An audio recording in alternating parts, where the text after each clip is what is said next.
मेरे प्रिय विद्यार्थियों नमस्कार। JCERT डीजी स्कूल की कक्षा में आपका हार्दिक स्वागत है। मैं बात करने वाला हूं आपकी पाठ्य पुस्तक भाषा मंजरी विषय हिंदी के पाठ बड़े भाई साहब के अभ्यास कार्य को लेकर।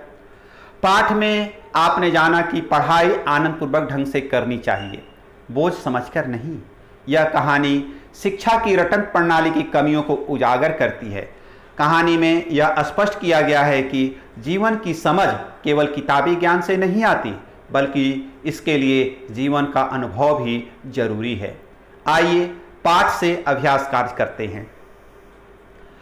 लेखक के बड़े भाई अपने दिमाग को आराम देने के लिए क्या क्या करते थे। पाठ में आपने पढ़ा कि लेखक के बड़े भाई अपने दिमाग को आराम देने के लिए कभी कॉपी पर, कभी किताब के हाशियों पर चिड़ियों, कुत्तों, बिल्लियों की तस्वीर बनाया करते थे। कभी कभी एक ही नाम या शब्द या वाक्य 10-20 बार लिख डालते।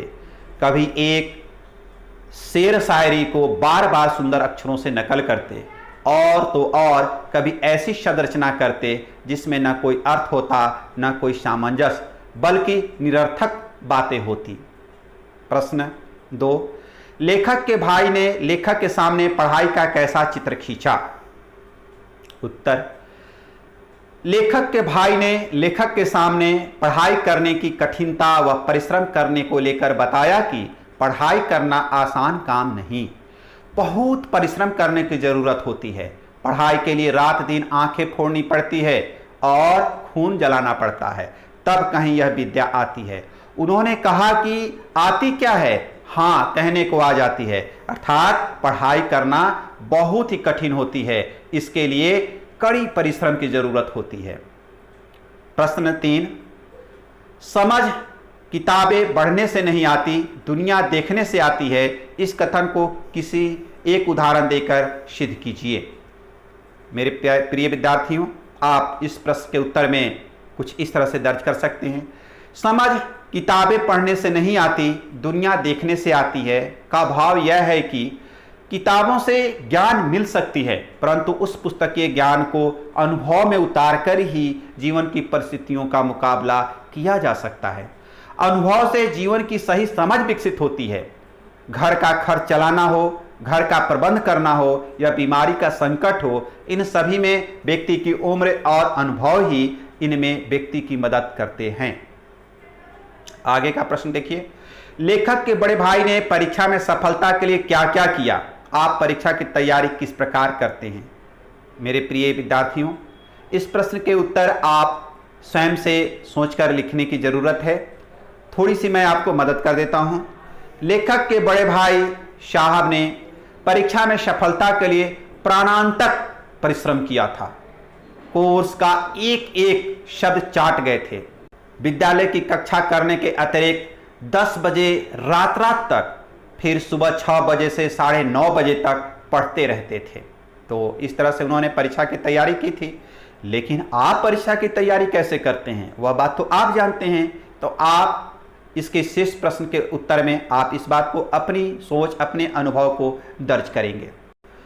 प्रश्न, बुनियाद ही पुख्ता न हो तो मकान कैसे पायदार बने। इस पंक्ति का भाव स्पष्ट कीजिए। इस पंक्ति का आशय है कि जिस प्रकार मकान को मजबूत तथा टिकाऊ बनाने के लिए उसकी नींव को गहरा तथा ठोस बनाया जाता है, ठीक उसी प्रकार जीवन की नींव को मजबूत बनाने के लिए शिक्षा रूपी भवन की नींव भी बहुत मजबूत होनी चाहिए, क्योंकि इसके बिना जीवन रूपी मकान पायदार नहीं बन सकता। अब पाठ से आगे चर्चा करते हैं।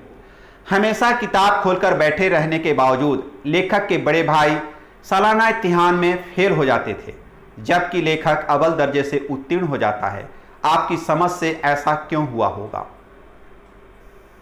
वैसे आपको अपने समझ से लिखना है। थोड़ा सा एक प्रारूप, इसके उत्तर का प्रारूप आपको मैं यहाँ दर्ज कर रहा हूँ। लेखक के बड़े भाई भले ही ज़्यादा परिश्रम करते थे, लेकिन कहीं ना कहीं पढ़ाई करने के सही तरीके से अनभिज्ञ थे, जिससे वे सालाना इम्तिहान में फेल हो जाते थे। जबकि लेखक थोड़ी देर ही पढ़ते थे और वह अव्वल दर्जे से उत्तीर्ण हो जाते थे, अर्थात वह तीव्र बुद्धि वाले व्यक्ति थे। थोड़ी देर की पढ़ाई भी उन्हें समझ आ जाती थी। जिसके कारण खेलते कूदते भी वे अव्वल दर्जे से उत्तीर्ण हो जाते थे। प्रश्न, लेखक और उनके भाई में से कौन आपको बेहतर लगता है? कारण देते हुए बताइए। बच्चों, इस प्रश्न को लेकर आप क्या सोचते हैं अपनी नोटबुक में दर्ज करिए। प्रश्न, किन कारणों से किसी विद्यार्थी को पढ़ाई करने से भय लग सकता है? इसके उत्तर में आप भी सोचते हैं, जब कोई विषय या पाठ समझ नहीं आती हो तब धीरे धीरे वह विषय या पाठ बोझ लगने लगता है, फिर विद्यार्थियों को पढ़ाई से भय लगने लगता है।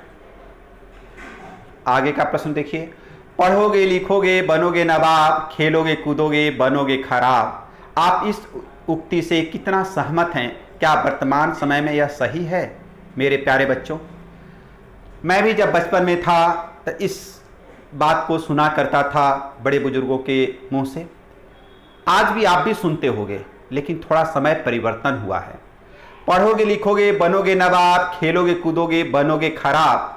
अब शायद इसके बदले यह बात कही जा सकती है कि पढ़ोगे लिखोगे बनोगे नवाब, खेलोगे कूदोगे बनोगे महानवाब। लेकिन मैं एक शिक्षक के रूप में, एक अभिभावक के रूप में आपको सलाह देना चाहूँगा कि पढ़ाई और खेल दोनों के बीच सामंजस्य बनाने की ज़रूरत है। पढ़ाई की जितनी महत्ता आप समझते हैं, खेल को भी उतना ही महत्व देना चाहिए, और दोनों के बीच कैसे आप सामंजस्य बनाएंगे यह आपकी बुद्धिमत्ता और समझ की बात होती है।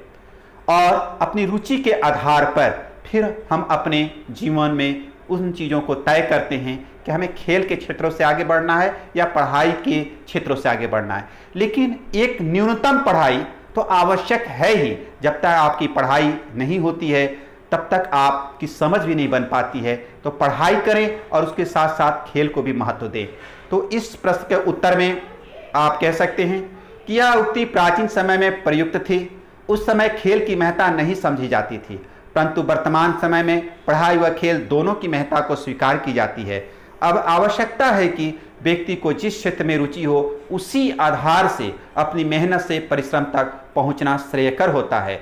समान रूप से पढ़ाई व खेल अपने अपने स्थान पर श्रेष्ठ हैं। खेल में भी भविष्य है, परंतु पढ़ाई को गौण नहीं किया जा सकता।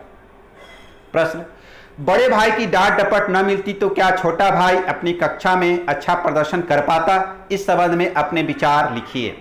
मेरे प्यारे बच्चों, आपको भी अपने बड़ों का, माता पिता या बड़े भाई की बातों को आप बहुत बुरा मानते हैं, लेकिन सच है कि वह आपके भविष्य के लिए, आपके बेहतरी के लिए, हमारे जो बड़े होते हैं वह हमको समझाते हैं और डांटते हैं। और कहीं ना कहीं उनकी डांट और उनकी समझ की बातों को यदि हम समझ लें तो हमारा थोड़ा भविष्य सुंदर हो जाएगा, और उसको हमको स्वीकारना चाहिए, उनकी बातों को बुरा नहीं मानना चाहिए। उत्तर के रूप में आप दर्ज कर सकते हैं, मेरे विचार से यह सच है कि अगर बड़े भाई की डांट फटकार छोटे भाई को नहीं मिलती तो वह कक्षा में कभी भी अव्वल नहीं आता। यद्यपि उसने बड़े भाई की नसीहत तथा लताड़ से कभी कोई सीख ग्रहण नहीं की, परंतु उस पर अप्रत्यक्ष रूप से प्रभाव गहरा पड़ता था, क्योंकि छोटा भाई खेल प्रवृत्ति का था। बड़े भाई की डांट फटकार की ही भूमिका ने उसे कक्षा में प्रथम आने में सहायता की तथा उसकी चंचलता पर नियंत्रण रखा। यदि डांट डपट का डर नहीं होता तो और स्वच्छंद हो जाता, और जो पढ़ाई थोड़ी बहुत कर पा रहे थे, क्लास में अव्वल आ रहे थे, शायद नहीं आ पाते। तो कहीं न कहीं अप्रत्यक्ष तो उसका लाभ मिला ही था। प्रश्न, इस कहानी में बड़े भाई साहब ने जिंदगी के अनुभव को किताबी ज्ञान से ज़्यादा महत्वपूर्ण माना है। क्या उनका ऐसा मानना सही है? कारण सहित अपने विचार लिखिए। बड़े भाई साहब ने जिंदगी के अनुभव और किताबी ज्ञान में से जिंदगी के अनुभव को अधिक महत्वपूर्ण माना है। उनका मत था कि किताबी ज्ञान रट्टा मारने का नाम है, उसमें ऐसी ऐसी बातें हैं जिनका जीवन से कुछ लेना देना नहीं। इससे बुद्धि का विकास और जीवन की सही समझ विकसित नहीं हो पाती है। इसके विपरीत अनुभव से ही जीवन की सही समझ विकसित होती है। इसी अनुभव से जीवन के सुख दुख से सरलता से पार पाया जाता है। घर का खर्च चलाना हो, घर के प्रबंध करने हो या बीमारी का संकट हो, वहीं उम्र और अनुभव ही व्यक्ति की मदद करता है। अब आइए अनुमान और कल्पना के आधार पर आपको कुछ प्रश्न जो आपसे मैं चाहूँगा कि आप अपने नोटबुक में दर्ज करें। आप कल्पना कीजिए कि आप एक शिक्षक हैं, आपके विद्यार्थियों में से कुछ पूरी तरह किताबों पर निर्भर हैं, जबकि कुछ विद्यार्थी अपना अधिकांश समय खेलकूद में लगा देते हैं। आप ऐसा कौन सा रास्ता अपनाएंगे जिससे आपके विद्यार्थी पढ़ाई और खेलकूद दोनों को समान रूप से महत्व देने लगेंगे? मेरे प्यारे विद्यार्थियों, आपके मन में बात आती है कि यदि मैं शिक्षक होता तो ऐसे करता, मैं शिक्षक होता तो मैं ऐसे करता।